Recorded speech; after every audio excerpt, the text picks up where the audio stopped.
마지막으로 수요일 기사는 국민연금 개혁입니다. 26년간 9%였던 국민연금의 보험료 부담을 순차적으로 13%로 높이겠다는 정부의 계획이 등장했습니다. 다만 그 속도는 나이별로 차이가 나게 되는데 자세한 내용 먼저 기사 보고 오겠습니다. 정부의 연금개혁안은 현재 소득의 9%를 내는 국민연금 보험료율을 단계적으로 올려 최종 13%까지 인상하는 방안입니다. 다만 나이대에 따라 인상 속도가 다릅니다. 제도 시행을 기점으로 20대의 경우 인상될 보험료율로 긴 기간 납입하는 만큼 매년 0.25%포인트씩 16년에 걸쳐 천천히 오르는 반면 상대적으로 납입 기간이 얼마 남지 않은 50대는 4년간 매년 1%포인트씩 오릅니다. 인상 속도를 모든 세대에게 동일하게 적용하는 경우 청년 세대는 명백히 더 내고 덜 받게 됩니다.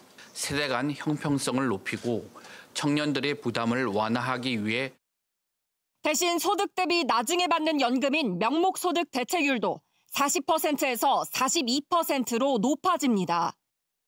아울러 인구 구조의 변화나 경제 상황에 따라 연금액을 자동으로 조정하는 제도 도입을 검토하기로 했습니다.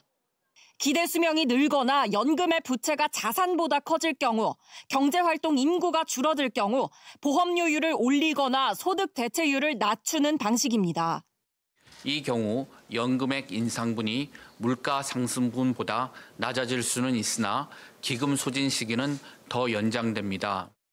이와 함께 65세 이상 소득 하위 70%에 지급되는 기초연금은 현재 33만 원 수준에서 오는 2027년까지 40만 원으로 단계적으로 올리기로 했습니다.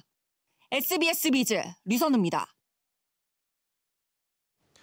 국민연금의 개편은 어떤 방식이든 찬반이 첨예하게 갈릴 수밖에 없고 모두를 만족시키는 개편안이라는 건 존재할 수 없는 구조입니다. 때문에 보험료율 9%와 13%, 또 세대별 차등에 대한 논란은 잠시 접어두고 기사에서 보셨던 자동 조정 장치라는 걸 조금 더 자세히 보겠습니다. 어떤 조건에 따라서 언제 어떻게 구체적으로 연금액이 변화하게 될지는 앞으로 숫자를 정하고 적용하기 나름이겠습니다만 앞서 이 제도를 도입해둔 일본의 사례를 우리나라에 적용해서 연구한 사례를 보면요. 보험료율을 15%까지 올려도 생애 총 받게 되는 국민연금의 수령액은 2030년의 연금수급자 기준으로는 16.8%, 또 2050년의 신규 수급자 기준으로는 17% 삭감되는 것으로 나타났습니다. 조정장치에 활용되는 지표들이 전체적으로 좋지 않기 때문입니다. 5차 국민연금 추계 당시 활용했던 전망치를 보면 경제성장률은 현재 1% 후반대에서 2060년 이후에는 0.2%까지 쪼그라듭니다. 그리고 경제활동 참가율은 현재 62.5%, 60%대 초중반에서 50%대 초반까지 떨어지고요. 또 수명도 의학의 발전에 따라서 더 늘어날 테니 자동 조정 장치가 발동될 가능성은 더 높아집니다. 이런저런 논란에도 이대로 연기금의 소진만 기다릴 수는 없다는 것 자체는 국회도 정부도 전문가들도 동의하는 문제입니다. 이제 연금개혁의 공은 온전히 국회로 넘어갔습니다. 논란이 있기는 하지만 숫자조차 제대로 못 내밀었던 과거 정부의 개편안과 달리 명확한 계획을 꺼내 들었으니 국회가 숫자를 내놓아라, 단일안을 달라 하며 정부를 더 압박할 명분도 약해졌습니다.